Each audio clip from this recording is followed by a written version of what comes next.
Hi everyone, tonight we're going to talk about the image making process. We've talked about exposure and white balance and a whole bunch of things, but actually creating the image is something that gets overlooked in terms of all the steps you take and settings you set to your camera now that we've kind of have an understanding of what they all do. So, I want to preface this all with, this is my process. There's no necessary order to do all these steps in. This is just kind of like when you put your shoes on the morning. This is my version of that, but for photography. Some people like to put their shirts on before their pants or their jackets on before their hats. Whatever the order may be, that's okay. The biggest thing we're looking to come out of this is consistency, because then when you go through all these steps, you ensure that nothing is getting missed and you don't have the wrong ISO set, for example, or forget what your white balance is from the previous shoot. So first things first, camera to face. I see a lot of people, like, cameras nowadays have a live view function, which is great because the screens on the back of cameras keep on getting bigger and bigger, and that's a great reference point. But the reality is, if your camera's into your face, you actually get to see the perspective of where you are as a human being versus your subject. I'm a tall person, so if I frame down here and think that's a good photo and then all of a sudden put it to my face, there's going to be like a 6 to 10 inch difference in terms of camera height.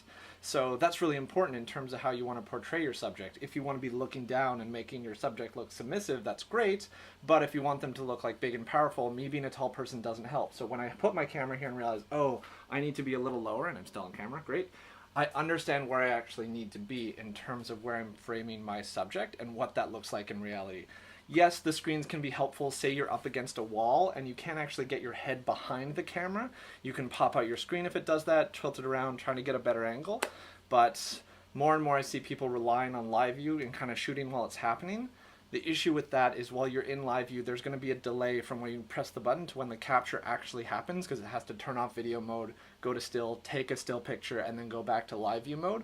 So I find it a little less responsive in order to get those little moments that you're hopefully creating with the subject, whether you're making them laugh, cry, all the other range of emotions that we have when we're trying to create those genuine moments in our photographs. So camera to your face, first thing. If you're doing something that requires a tripod, for example, if you're shooting in a studio and you have a set background, your frame can only be this much and you want some consistency, this is when you set up a tripod. The reason that comes after you picking your camera angle is because once a tripod's attached to your camera, it's really difficult and clunky to move around. You've got this big chunk of long metal that has all these legs that need to be removed and added to and extended. So the more flexibility you have with the camera to your face allows you to get an angle that's, some people put a camera on a tripod and they go like, well, I want to lower it 6 inches, but it's too much of a pain in the ass to lower each leg 6 inches and get the tripod level again, so we'll just do it this way. It's much easier to kind of pick your perspective and say, hey, my tripod needs to be at about this height, so that's where I'm going to set it to. And then you can have a consistent frame as you start to snap away. At this point, I look around the room and say, like, well, what kind of white balance do I need? What kind of lights are in here? Is it flunkston? Is it fluorescent? Is it tungsten? Is it daylight? Is it flash balanced? Once you're in the room, you kind of have an understanding. Sometimes it's a mix, but you pick whatever is for the majority light source that's out there. Typically for me, whenever I go through a door frame, that's when I change and adjust my white balance, because my room right now, it's pretty much daylight, maybe a little tungsten shifted light, but that's throughout my entire house. Whereas if you go into a school, there'll be fluorescence in the hallways, there might be tungsten in the library for better like mood and reading, and every time you go through a door frame, that's kind of the best place to reference it. Do I need to change white balance now? Am I inside or outside? Am I in a darker room, in a brighter room? Or have the bulbs changed whatsoever? Next thing I address is the exposure. So this is the order I go through. Again, some people think it's important to go like shutter speed, aperture, ISO, or aperture, ISO, shutter speed. This order doesn't matter. This is just what makes sense to me in terms of the types of genres of photography I work in. So I start with ISO. I start with ISO because I work with natural light a majority of the time. I don't shoot a lot of studio stuff for my work.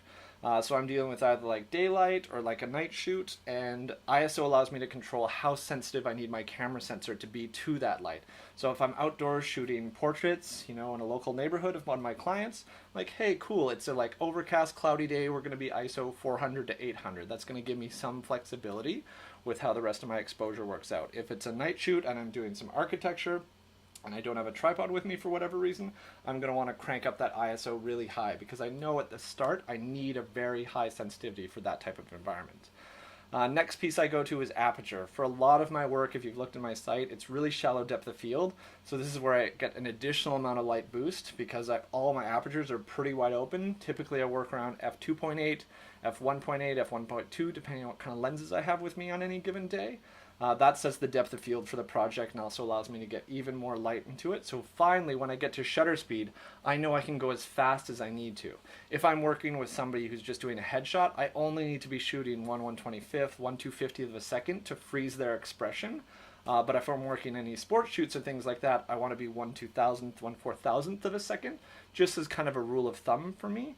And then I know I've got the flexibility because I've got my ISO set to a good place depending on if it's bright or dark out. I've opened up my aperture as much as possible so that I can get the fastest shutter speed to freeze those motions in natural light, because you don't always get to cheat. If you're working with flashes, you can shoot a little slower because the flash is going to be the freezing part of that.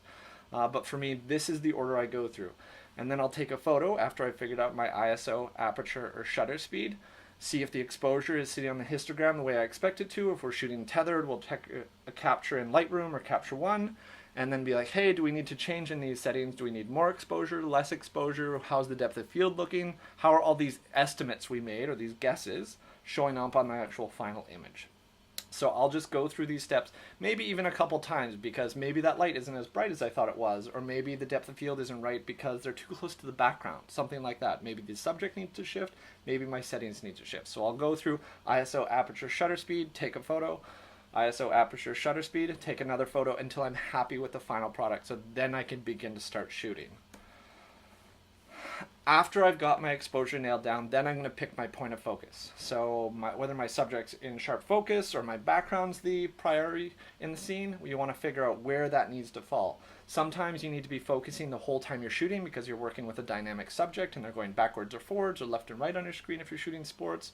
With portraits, if they're standing still, it's a little easier because you're not trying to hit a moving target here.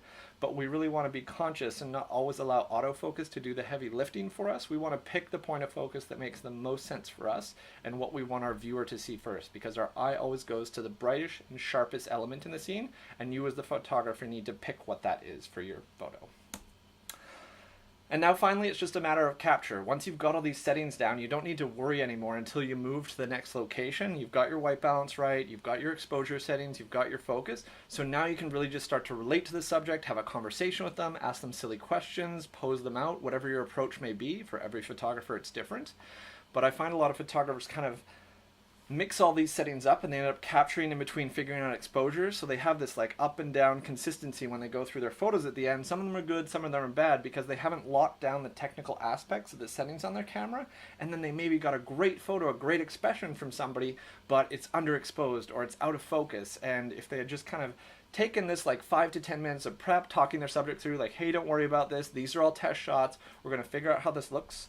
I think you'll end up with much better photographs because once you get to engage with your subject, you'll be able to really build on the trust you've built with them and take that and show that in your photography. Because, you know, back in the day we used to have Polaroids, and fashion photographers, there's this great story, they didn't put film in the camera for the first 20 minutes of the shoot because the photos would all be garbage, because you're trying to develop trust with your subject and you just click the camera and kind of hope they get more used to being in front of the camera, because it's not everybody's favorite thing. It's not as bad as the dentist, but it's close for some. I've definitely experienced.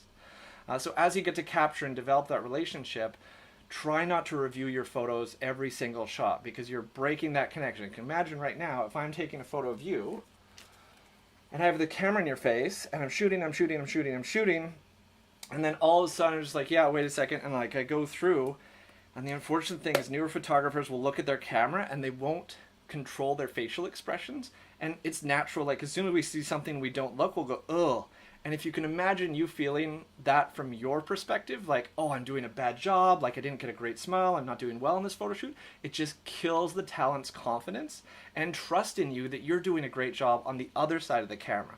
So typically I like to shoot at least 20 or 30 frames until I even go to review a camera, and on the back and check it on the computer, however you may be set up for that day. And I am a little dead inside, so I can typically control my facial expression.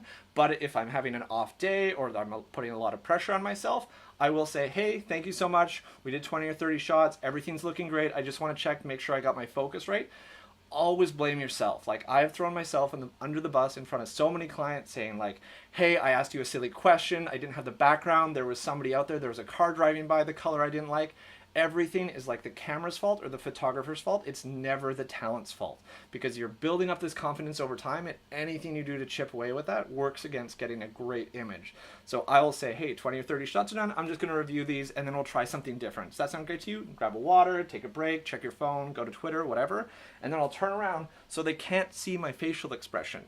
And then I can go through and react however I want. This could be a terrible photo, this could be a great photo, but if you're looking in the back of my head, none of it matters, because that facial expression is not seen by the talent. And okay, cool, I need to make sure their elbow is more to the left, or they smile, or like wait a second after they laugh. All of these things I'm doing while I'm not looking at the talent, so they have no idea what's going on. A number of clients will want to see the back of the camera. The advent of digital is a double-edged sword, because our clients know how quickly images can come out of the camera. So they want, like, can I see the back of the camera is probably right next to we can fix it in Photoshop in terms of phrases most often heard on set. I've convinced clients that I shoot film. They can't see the back of the camera. I have no shame about that, because every person is going to see the worst thing that they're worried about, that their cheek looks funny, that their eyebrow is arched, all those little things that we're super self-conscious about. For me, what is the thing I'm most self-conscious about on camera? I think for me it's my teeth. Like, when I smile really big, I fell in a hot tub as a kid, so I cracked my front tooth. So it's half of it is fake, and I shows. I see it all the time also because I'm a retoucher, but I'm always nervous. I always smile like closed mouth, because that looks better to me, and then I don't have to worry about it. But no matter how much confidence you can build into a client, they will find that one thing they hate about themselves. Their left earlobe is too big. It can be the most minuscule thing. And then the rest of the shoot, all they're going to worry about is that thing that's terrible.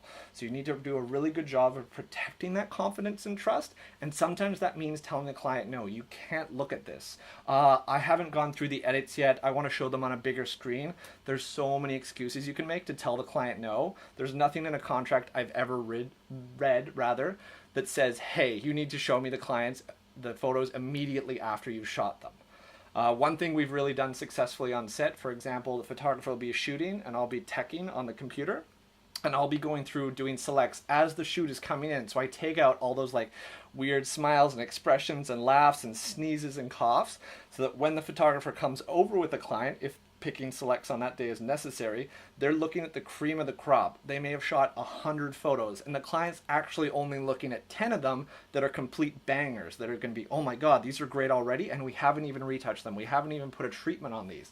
And then they're going to feel so good about what you've built together, and be like, yeah, I want to do another round. Let's do another set. Let's try this different pose. Let's do a different background. Let's adjust the lighting.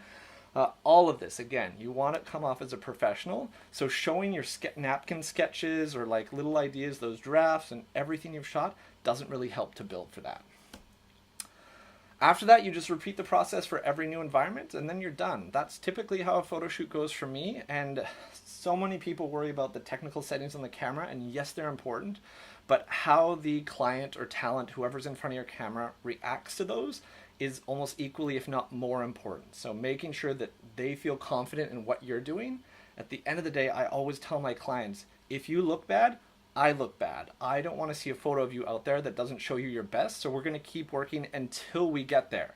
It's just like a plumber. If a plumber went into your house and then your house flooded the next day, the plumber's not going to get any more business. If I shoot a crappy photo of you and you have to use that on your LinkedIn, everybody's going to ask, where'd you get that shitty picture from? And you'll be like, well, this photographer did it and it was awful. And that's going to get around, and that's not good for anybody. So kind of explaining to the client how much you have on the line as well is really important for me, because it is their reputation and also yours. You're in this together, and creating images is a result of teamwork, and the client doesn't need to feel alone, that they just have to smile perfectly or put their elbow on the chair the right way or hold their hands in the right way. The photographer also has to carry a little bit of that responsibility when they're creating an image together. Anyhow, I hope that helps you, and can't wait to